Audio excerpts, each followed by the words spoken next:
تو یہ مثالیں کیا کم ہیں آپ کی قربانیوں کو پیش کرنے کے لیے؟ لیکن ان ساری چیزوں کو تاریخ سے فراموش کر دیا گیا۔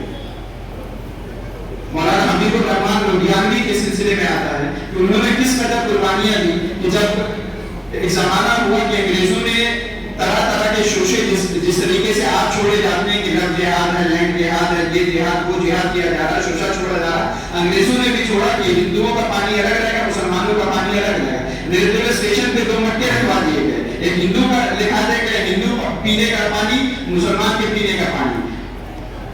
مولانا حبیب الرحمان نے جا کے وہ مٹکا پھوڑ دیا، اس کی وجہ سے انہیں جیل ہو گئی۔ انہوں نے تحریک چلائی کہ اس طریقے کی چیزوں کو ہم ختم کریں گے، یہ ملک سب کا ہے۔ اسلام ہمیں یہ تعلیم دیتا ہے کہ آپ کا پڑوسی اگر پریشان ہے، آپ کا پڑوسی اگر بھوکا ہے تو آپ گنہگار ہوں گے۔ یہ تعلیمات اسلام کی، اسلام نے سب کے حقوق بتائے کہ کس طریقے سے اس کو رکھنا ہے۔ اس حقوق کی پامالی ہونے لگی تو انہوں نے جا کے وہ مٹکا توڑا، انہیں جیل کر دیے۔ 1 سال جب ان کی سزا پوری ہونے لگی، پھر جب رہائی کا موقع آیا تو انگریزوں کی طرف سے یہ بات کہی گئی کہ ان کی مشقت جو ہے، ان کی جیل جو ہے اس کو بڑھا دیا جائے، ان کی سزا بڑھا دی ہے۔ ان کے پاس کوئی گراؤنڈ نہیں تھا، جھوٹے گواہ انہوں نے پیش کیے اور کہا کہ یہ جو ہے باغی ہیں، یہ بغاوت کر رہے ہیں اور فساد ملک میں پھیلا رہے ہیں، اس وجہ سے ان کی 1 سال جیل جو ہے وہ بڑھا دی گئی۔ اس زمانے میں بدعتی کر کے جو جج ہوا کرتا تھا، وہ جج نے ان کو سزا سنائی اور پھر آگ کے کنارے باہر آ کے ان سے کہتا ہے کہ میں مولانا معذرت چاہتا ہوں، آپ کے خلاف کوئی گراؤنڈ نہیں تھا، کوئی بنیادیں، کوئی شواہد مضبوط نہیں تھے، لیکن میں مجبور تھا، میں نے آپ کو سزا سنا دی، بامشقت سزا سنا دی، میں اس کے لیے معذرت خواہ ہوں۔ تو مولانا نے کہا کہ آج مجھ پر آزادی کا فلسفہ جو ہے وہ عیا ہو گیا، آزادی کا فلسفہ میں آج سمجھ گیا کہ تم جج ہو کے بھی غلام ہو اور میں کٹگرے میں کھڑے ہو کے آزاد ہوں۔ یہ آزادی کے لیے قربانیاں دی آپ کے آبا و اجداد نے۔ تو ان تاریخوں کو پڑھیے، ان تاریخوں کو سمجھیے اور ذرا سا بھی احساس کمتری کی ہمیں ضرورت نہیں۔ اس ملک میں جو حقوق اس ملک کے حاکم کو حاصل ہے، اس ملک کے ہوم منسٹر کو حاصل ہے، جو حقوق اس ملک کے پردھان منتری نریندر مودی کو حاصل ہے، امت شاہ کو حاصل ہے، اڈوانی کو حاصل ہے، وہی حقوق آپ کے مدرسے میں پڑھنے والے ایک طالب علم کو حاصل ہے۔ یہ ہمیں عزم ہونا چاہیے ہمارے اندر کہ ہم حقوق جو کانسٹیٹیوشن ہے ہمارا، جو سنویدھان ہے ہمارا، ہم اس کی پامالی نہیں کریں گے، ہم اس کے پابند رہیں گے، لیکن اس کے ساتھ ساتھ وہی ملک، وہی کانسٹیٹیوشن، وہی سنویدھان ہمیں اس بات کی آزادی دیتا ہے کہ آپ اپنے طریقے پر اپنے اسلامی شعائر کو پورا کر سکتے ہیں، آپ اپنے مکاتب مدارس کھول سکتے ہیں، آپ اپنی تعلیم گاہیں کھول سکتے ہیں۔ یہ ساری آزادی ہمارے ملک کے ہندوستان کا کانسٹیٹیوشن ہمیں دیتا ہے۔ اس کو تبدیل کرنے کی کوشش کی جا رہی ہے، لیکن انشاءاللہ العزیز ہم اس کے لیے پوری کوششیں جاری رکھیں گے اور اسے تبدیل ہونے دیں گے۔ یہ عزم، یہ حوصلہ ہم میں پیدا ہونا چاہیے، اور یہ حوصلہ، یہ عزم ہمارے اندر پیدا ہوا تو یقین جانیے یہ تاریخ کو نہ تبدیل کر سکتے، نہ بدل سکتے، نہ یہ جو روایت ہے ہمارے ملک کی اس روایت کو یہ نیست و نابود اور ختم کر سکتے، لیکن وہ عزم اور وہ حوصلہ ہمارے اندر ہونا چاہیے۔ ان کے خلاف کھڑے ہونے کا، غلط باتوں کے خلاف بات کرنے کا، غلط بات کو غلط کہنے کا ہمت اور حوصلہ ہمارے اندر ہونا چاہیے۔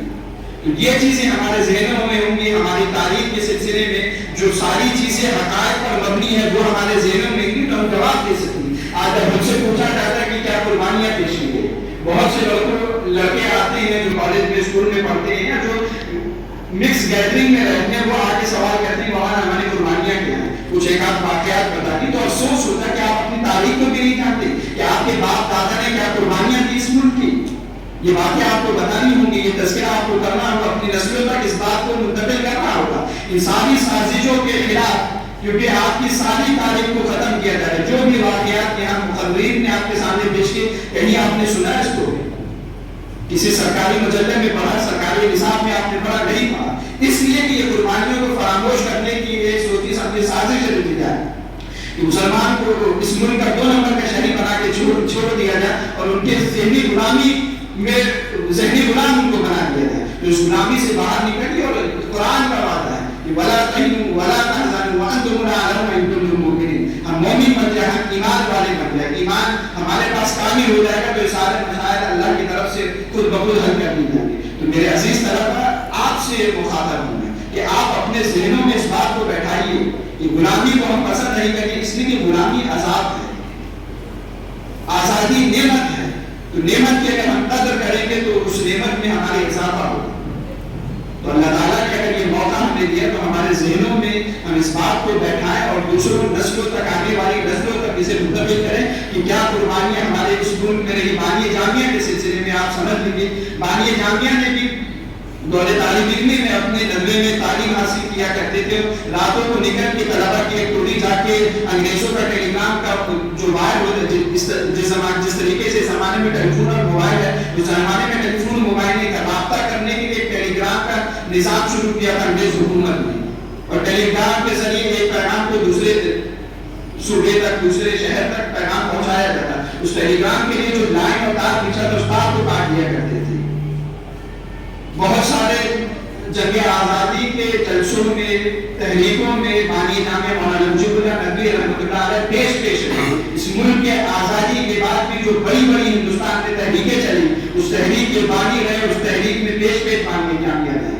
ناصر جامعہ کے بھی حالات اور احوال کو آپ جانتے ہوں گے, انہوں نے بھی کیا قربانی دی. اعظم گڑھ کے جو حالات تنگ کیے گئے, مسلمانوں کو دہشت گرد کہا جانے لگا, اعظم گڑھ کو آتنک گڑھ کہا جانے لگا, کیوں بات ناظم جامعہ مولانا عامر مجیب رشادی مدنی دعوت برکاتہ نے ایک تحریک شروع کی, اور حکومت کے آنکھ میں آنکھ ملا کے کہا کہ ہم اس بات کو ذرا سا بھی تسلیم نہیں کریں گے, یہ ہمارے اوپر الزام ہے, یہ ہماری تاریخ کو مسمار کرنے کے لیے ایک سوچی سمجھی سازش کی جا رہی ہے, اور ہمارے